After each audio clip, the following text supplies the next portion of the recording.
Hariom classes Narsinghpur में मेरे प्यारे विद्यार्थियों, आज आपका पुनः स्वागत है।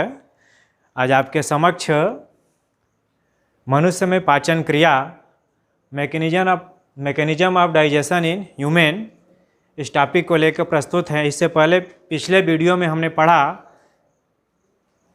पाचन तंत्र। उस पाचन तंत्र के पूरे डायग्राम के साथ आपको बताया गया कि उसमें कौन कौन से अंग हैं जो हिस्सा लेते हैं और उससे जुड़ी कौन सी पाचक ग्रंथियां हैं जो उसमें भाग लेती है। आज उसी की हम कार्यकी के बारे में, उसकी हम प्रक्रिया के बारे में पढ़ते हैं। सबसे पहले ये पाचन यहाँ पे लिखा गया यांत्रिक या भौतिक पाचन, जिसको मैकेनिकल या फिजिकल डाइजेशन, और सेकेंड होता है रासायनिक पाचन जिसको केमिकल डाइजेशन कहते हैं।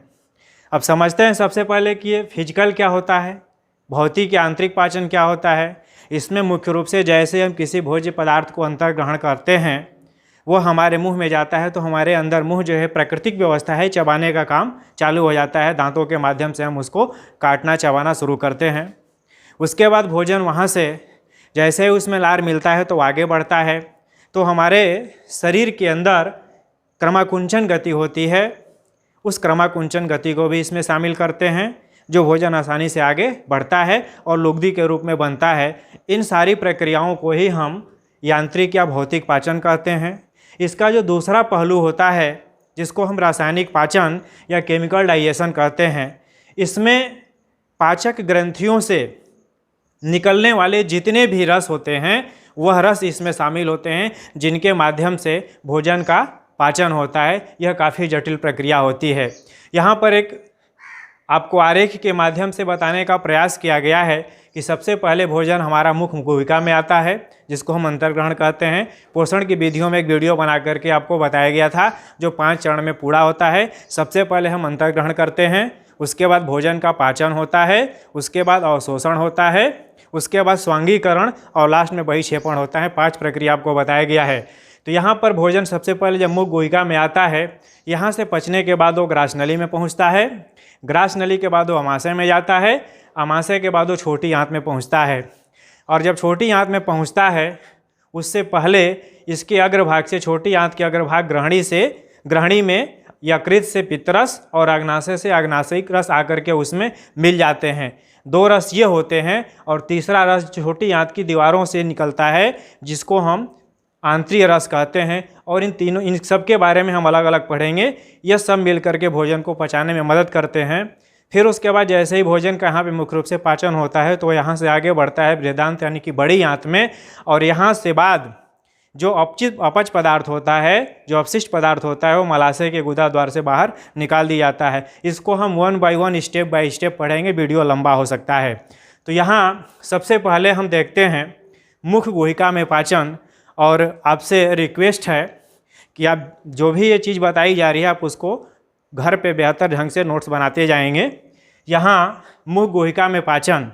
अब यहाँ पर हम देखते हैं कि जैसे ही किसी भी भोज्य पदार्थ को हम अंतर्ग्रहण करते हैं तो हमारे मुंह में आने के बाद सलाइवरी ग्लैंड्स जो पाचक ग्रंथियाँ हैं उनसे सलाइवा निकलना चालू होता है, लर निकलना चालू होता है, जिसको हम लाला रस भी बोलते हैं। और वह रस क्या करता है कि भोजन में मिलता है।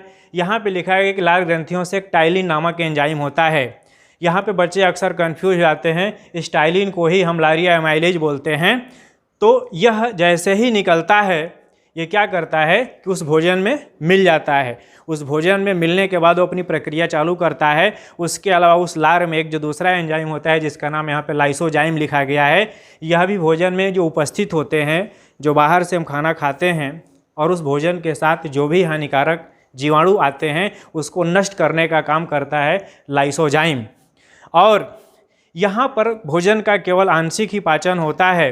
यहाँ पर बताया गया है कि मंड और जल, जो भी हम खाना खाते हैं वह मंड और जो जल होता है उसके ऊपर टाइलिन की क्रिया चालू होती है, जिसका पीएच मान 6.8 लिखा गया है। यह क्या करता है कि इस मंड को शर्करा में यानी माल्टोज में इसको कन्वर्ट कर देता है।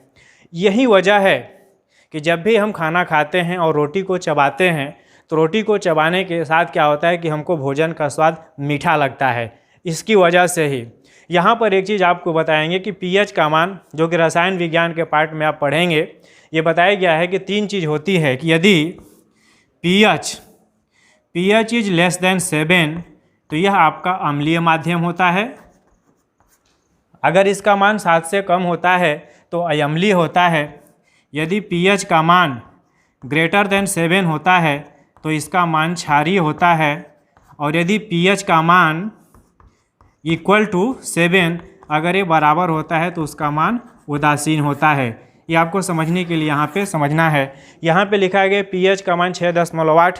इसका मतलब यह बता रहा है कि जिस भोजन को हम ग्रहण कर रहे हैं वह भोजन हमारा अम्लीय माध्यम में है, वह अम्लीय होता है। उसके बाद यहाँ से भोजन, जैसे ही भोजन में लार मिल गया, अब वो भोजन आसानी से आगे बढ़ता है और जब आगे बढ़ता है तो भोजन यहाँ से फिर वो ग्रास नली में पहुँचता है, आसानी के साथ फिसलता हुआ ग्रास नली में पहुँच जाता है। यहाँ पर आपको पिछले वीडियो में बताया गया है कि ग्रास नली में कोई पाचक एंजाइम नहीं होता है, बल्कि इस ग्रास नली में जो श्लेष्म ग्रंथियाँ होती हैं उनसे श्लेष्म का श्रावण होता है, जो यहाँ से भोजन में मिल जाता है और भोजन को और आसानी से फिसलने में, आगे बढ़ाने में मदद करता है। उसके बाद भोजन मुख गोयिका से ग्रास नली में पहुँचा और ग्रास नली के बाद वो सीधे यहाँ से वो आमाशय में पहुँचता है। जो थर्ड पॉइंट आपका लिखा गया है आमाशय, आमाशय में पाचन, डाइजेशन इन स्टमक। यहाँ पर क्या होता है, आमाशय लगभग 3 से 4 घंटे तक भोजन उस आमाशय में रहता है। जब 3 से 4 घंटे तक भोजन आमाशय में रहता है तो उससे इस आमाशय की जो जठर ग्रंथियाँ होती हैं, जो पीछे आपको बताया गया है, उन जठर ग्रंथियों में लगभग जठर ग्रंथियाँ 3 से लेकर 3.5 करोड़ की संख्या में होती है प्रत्येक व्यक्ति के अंदर, और उनसे जठर रस स्रावित होता है। जैसे ऊपर आपको यहाँ बताया गया कि ये लार ग्रंथियाँ होती हैं जिनसे लगभग 1.5 लीटर तक लार एक दिन में स्रावित होता है, वैसे ही यहाँ पर आमाशय में जठर रस होता है जो लगभग 1 से 3 लीटर स्रावित होता है। उन जठर ग्रंथियों के माध्यम से लार का श्रावण। उसके बाद ये बताया गया कि जैसे ही भोजन मुख गोयिका के बाद ग्रास नली और ग्रास नली से आमाशय में पहुंचता है, आमाशय में भोजन 3 से 4 घंटे तक रहता है और एक ऐसी बड़ी थैली होती है जिसके बारे में बताया गया है। इस आमाशय के अंदर लगभग 3 से 3.5 करोड़ तक जठर ग्रंथियाँ पाई जाती हैं। उन जठर ग्रंथियों से जठर रस स्रावित होता है जो 1 से 3 लीटर होता है। जैसे यहाँ पे आपको बताया गया कि लार ग्रंथियाँ हैं, इसमें लार लगभग 1 से लेके 1.5 लीटर तक ये प्रतिदिन जैसे लार का श्रावण होता है, वैसे ही जठर ग्रंथियों से लगभग 1 से 3 लीटर तक जठर रस का श्रावण होता है। और यह जठर रस जिसका pH मान 3.5 होता है, यह शुरू में मैं बताया कि यह अम्लीय होता है। उसके अलावा इन जठर ग्रंथियों से जो जठर रस स्रावित होता है उसमें HCl, 3 एंजाइम होते हैं, पेप्सिन, रेनिन, जठर लाइपेज, इन एंजाइम का श्रावण होता है। थोड़ा यहाँ पर हम HCl के बारे में चर्चा करते हैं कि वास्तव में HCl का फंक्शन क्या होता है। यह जो HCl जो हाइड्रोक्लोरिक अम्ल होता है, यह भोजन का माध्यम अम्लीय बनाता है और अम्लीय बनाने के साथ साथ ही जो भोजन के साथ हानिकारक जीवाणु उस आमाशय के अंदर आ जाते हैं उसको वह क्या करता है, नष्ट करता है, भोजन को सड़ने से बचाता है।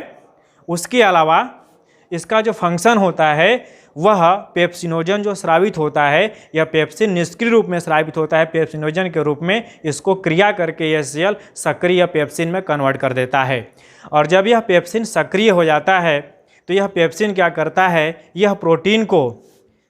यह पेप्सिन प्रोटीन को पेप्टोन्स और पॉलीपेप्टाइड में कन्वर्ट कर देता है। उसके बाद दूसरा एग्जाम्पल लिखा गया है यहाँ पर एंजाइम का, दुग्ध प्रोटीन, जिसके ऊपर रेनिन का फंक्शन होता है, जो पैराकेसिनेट। यहाँ पर ही आपको बताएंगे कि जो पैराकेसिनेट है खासतौर से यह छोटे बच्चे जो शिशु होते हैं, शिशुओं में इसका फंक्शन होता है। वयस्कों में यह जो काम होता है, इसको पचाने का काम हमारा रेनिन ही करता है, यह बड़े वयस्कों में खास तौर से नहीं होता है। उसके बाद तीसरा दिया हुआ है कि जो वसा होता है उस वसा को पचाने के लिए जठर लाइपेज होता है, जो ट्राइग्लिसराइड फिर बाद में इसको मोनोग्लिसराइड और वसीय अम्ल में कन्वर्ट कर देता है। यहाँ जैसे ही आमाशय में ये प्रक्रिया यानी भोजन एक तरह से पूर्ण रूप से मिश्रित हो जाता है उस जठर रस में, और उसमें क्रमकुंचन गति होने के कारण पूरा भोजन एक तरह से अम्लीय हो जाता है। और यहाँ से अब यह धीरे धीरे यह आगे के लिए आमाशय के बाद यह भोजन धीरे धीरे आगे के लिए बढ़ता है छोटी आंत में, लेकिन उससे पहले यहाँ लिखा गया है अग्रभाग। यह छोटी आंत का जो अग्रभाग है जिसको ग्रहणी या डियोडिनम कहा जाता है, वह डियोडिनम उस ग्रहणी में बढ़ता है और जैसे ही वो ग्रहणी में पहुँचता है, पिछले वीडियो में चित्र के माध्यम से मैं बताया था कि उसके बाएं साइड में लीवर जो यकृत होता है, उस यकृत के अंदर पित्ताशय होता है, तो वहाँ से पित्त रस आकर के उसमें मिल जाता है और ग्रहणी के ठीक दाहिने साइड में पत्ती नुमा जो रचना है वह अग्नाशय, उससे अग्नाशयी रस, दोनों रस आकर के उसमें मिल जाते हैं। अब उसके बाद हम इन दोनों रसों की चर्चा हम आगे कर रहे हैं। फिर हम बता रहे हैं, यहाँ पर बताया गया आपको कि भोजन आमाशय में पचा, तो भोजन का पाचन मोहिका से, यहाँ पे कार्बोहाइड्रेट का पाचन मुख गुहिका से आरंभ हो गया। उसके बाद प्रोटीन और वसा का पाचन आमाशय से, लेकिन वास्तविक पाचन की जो प्रक्रिया होती है वह वास्तविक या प्रमुख पाचन हमारा छोटी आंत में होता है। यहाँ छोटी आंत में बताया कि ये इसकी अग्रभाग ग्रहणी में जैसे ही भोजन पहुँचता है, यकृत से पित्त रस और अग्नाशय से अग्नाशयिक रस आकर के उसमें मिल जाता है। तो यहाँ पर हम देख रहे हैं अब कि पित्त रस में होता क्या है। वास्तव में पित्त रस जो लगभग 800 से 1000 ml प्रतिदिन स्रावित होता है और यह यकृत से स्रावित होता है और पित्ताशय में संचित होता है, जिसका pH मान 7.7 है। इससे पहले ही बताया गया था कि जब हमारा 7 से ऊपर होगा तो वो हमारा क्षारीय माध्यम होता है। इससे पहले हमारा भोजन आमाशय में अम्लीय था और जैसे ही यहाँ पर होता है तो उस अम्लीय भोजन को क्षारीय करने के लिए यह जो पित्त रस होता है उसमें मिलता है और मिलने के बाद उसको क्षारीय बनाता है।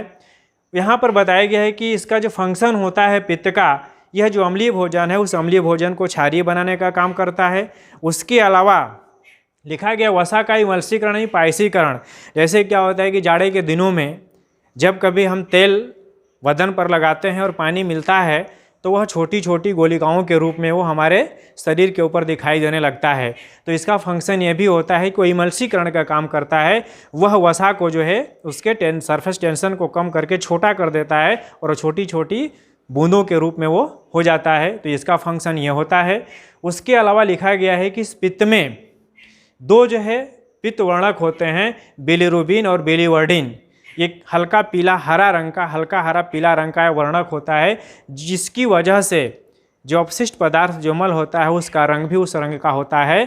तो यह इसका फंक्शन रहा। अब उसके बाद पित्त रस ये भी भोजन को एक तरह से पूरा उसको पचाने में मदद करता है। दूसरा होता है जो लिखा गया यहाँ पे कि अग्नाशय से अग्नाशयिक रस, जो अग्नाशयिक रस होता है वह आ करके मिल जाता है। तो वास्तव में जो अग्नाशयिक रस होता है इससे जो पैंक्रियाटिक जूस को कहते हैं या जठर रस के या पेप्सिन को, जो आमाशय में जो जठर रस था उस जठर रस का जो माध्यम अम्लीय था, तो यह क्या करता है कि उसके प्रभाव को, जो उसमें एक पेप्सिन नामक जो एंजाइम है उसके प्रभाव को यह निष्क्रिय कर देता है और यह भी 7.5 से 10.2 होता है। इसका pH मान या क्षारीय होता है, जो 1.2 से लेकर 1.5 लीटर तक यह भी प्रतिदिन स्रावित होता है। अब यहाँ पर देखते हैं कि यह जो अग्नाशयिक रस है इसमें 4 तरह के एंजाइम होते हैं जो भोजन को पचाने का काम करते हैं। पहला यहाँ पे लिखा गया है प्रोटीन पाचक एंजाइम होंगे। सेकंड होता है हमारा कार्बोहाइड्रेट्स पाचक एंजाइम। उसके बाद वसा पाचक एंजाइम होते हैं और उसके बाद होते हैं लास्ट में न्यूक्लिक अम्ल, एक तरह से उस तरह के अमीनो अम्ल के पचाने का काम करते हैं। तो सबसे पहले यहाँ पे हम देखते हैं प्रोटीन पाचक एंजाइम कौन कौन से हैं। यहाँ पे लिखा गया है ट्रिप्सिनोजन। यह निष्क्रिय रूप में स्रावित होता है, जिसको एंटीरोकाइनेज हार्मोन एक है, यह क्या करता है इसको सक्रिय अवस्था में लाएगा तो यह ट्रिप्सिन के रूप में आ जाता है। और जब यह ट्रिप्सिन सक्रिय होता है तो यह आमाशय की शेष प्रोटीन जो पची हुई नहीं रहती है, उस शेष प्रोटीन को यह ट्रिप्सिन, जिसका pH मान 7.5 होता है, इसको पेप्टोन्स और पॉलीपेप्टाइड्स में कन्वर्ट करता है।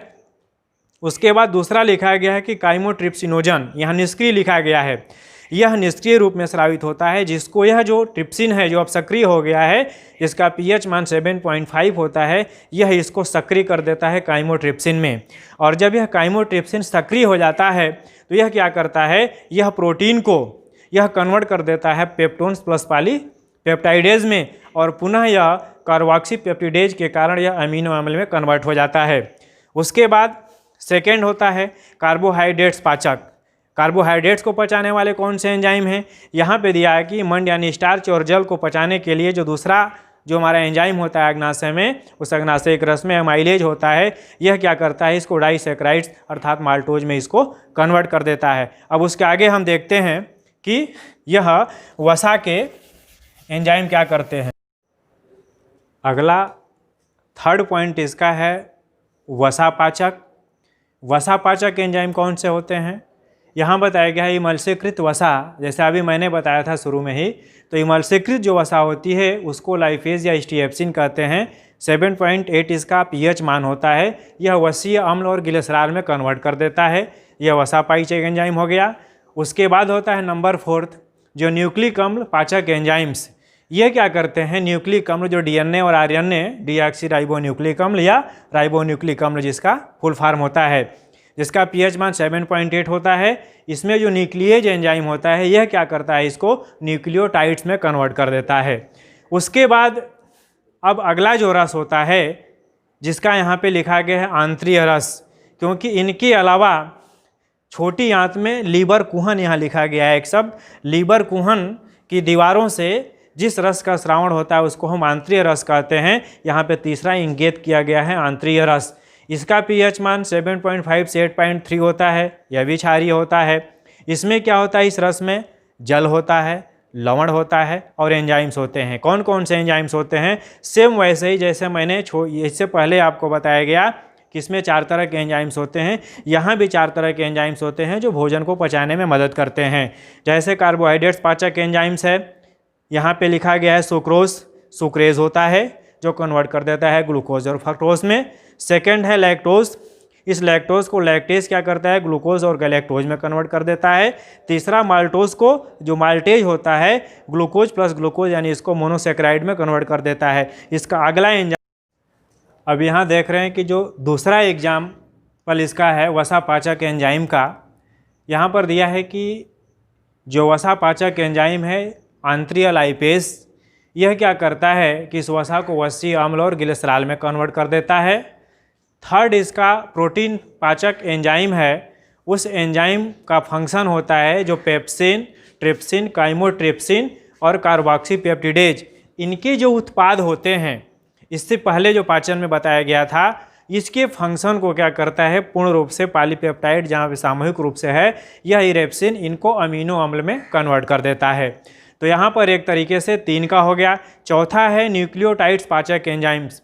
इसके अंतर्गत जो चौथा एंजाइम है वह न्यूक्लियोटाइड्स, इस न्यूक्लियोटाइड्स को न्यूक्लियोटाइडेस, जिसका पीएच मान 7.8 है, इसको कन्वर्ट कर देता है न्यूक्लियोसाइड्स प्लस फास्फेट्स में, और पुनः इसको न्यूक्लियोसाइड्स को न्यूक्लियोसाइडेज जो दूसरा एंजाइम है यह कन्वर्ट कर देता है नाइट्रोजन क्षारक प्लस शर्करा में। अब यहाँ पर एक तरीके से यह भोजन का पूर्ण पाचन हो जाता है, क्योंकि यहाँ पे 3 रस बताया गया था, यकृत से पित्तरस, अग्नाशय से अग्नाशयिक रस और इसके छोटी आंत के आंतरिय ग्रंथियों से आंतरिय रस। यह तीनों रस मिल करके एक तरीके से भोजन का लगभग पूर्णतः पाचन यहाँ पे संपन्न होता है। उसके बाद अगला जो पॉइंट होता है हमारा भोजन का अवशोषण, क्योंकि पहला अंतर्ग्रहण हो गया, सेकंड पॉइंट में यह पूरा का पूरा पाचन हो गया, और तीसरी कंडीशन जो पोषण की विधि होती है जिसको हम भोजन का अवशोषण या एब्जॉर्प्शन ऑफ फूड कहते हैं। यहाँ पर क्या होता है कि यहाँ पर जो छोटी आंत का, अब जब यहाँ पर सारी प्रक्रिया जब कंप्लीट होती है तो यहाँ पर क्या होता है अवशोषण। यहाँ ये बताया गया है कि इसके इस पार्ट में मध्यांत और शेषांत्र में बहुत अधिक संख्या में विलाई होते हैं जिनको दीर्घरोम या रसांकुर कहते हैं।